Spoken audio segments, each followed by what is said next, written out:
নবী করিম সাল্লাল্লাহু আলাইহি সাল্লাম বলেছেন, আবু হুরায়রা রাদিয়াল্লাহু তাআলা আনহু হাদিসটি বর্ণনা করেছেন, সালাসু দাওয়াতিন ইউস্তাজাবু লাহুন্না, তিন রকম দোয়া আছে যা আল্লাহর দরবারে কবুল হয়ে যায়। লা শাক্কা ফিহিন্না, যেই দোয়া কবুল হয় কোনো সন্দেহ নেই, কোনো সন্দেহ নেই। দাওয়াতুল মাজলুম, যদি কারোর উপর জুলুম হয় আল্লাহ পাকের কাছে দোয়া করে, এমনকি কাফের যদি হয়, এমনকি গুনাহগার হয় আর তারপরে জুলুম হয়েছে, সে গুনাহগার কিন্তু তার উপর জুলুম হয়েছে, আল্লাহ আমার জুলুমের তুমি বিচার করো, আল্লাহ পাক বিচার করবে। আল্লাহ জুলুম বরদাস্ত করেন না।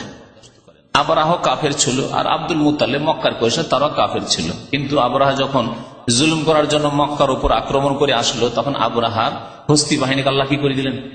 ধ্বংস করে দিলেন। কাফেরদের দোয়া আল্লাহ পাক আব্দুল মুত্তালিবের দোয়া কাবার গিলাফ ধরে করেছিল, তারা মুশরিক ছিল, 360 মূর্তির পূজা করতেন, তাদের দোয়া আল্লাহ শুনেছে।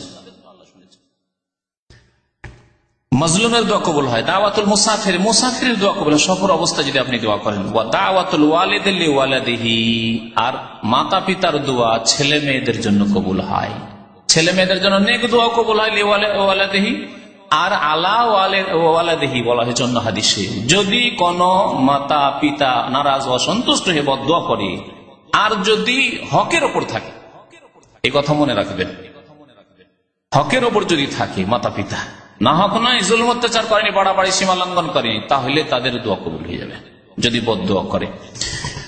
আরেকটি কথা এখানে বলে দিই যে আমাদের দেশের মাতা পিতারাও বাড়াবাড়ি করে ছেলে মেয়েদের ক্ষেত্রে অধিকাংশই, এবং অনইসলামিক সমাজ রয়েছে, হিন্দুয়ানি সমাজ রয়েছে, হিন্দুয়ানি পারিবারিক কাঠামো রয়েছে, যেগুলির ইসলামের সাথে কোনো সম্পর্ক নেই। সুতরাং মাতা পিতার হক বর্ণনা করে দেওয়ার পরে, মাতা পিতার সাথে অসৎ ব্যবহার করলে তার কি শাস্তি সব বলে দেওয়ার পরে, আগামী সপ্তাহে মাতা পিতার কি করণীয় ছেলে মেয়েদের সম্পর্কে, এই সম্পর্কে ইনশাআল্লাহ তাআলা আলোচনা করব। তাহলে ব্যালেন্সটা ঠিক থাকবে।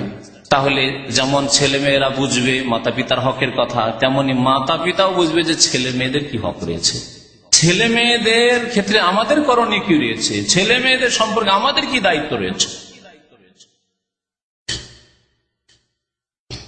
ইবনে মাজার হাদিস, হাদিসটি হাসান।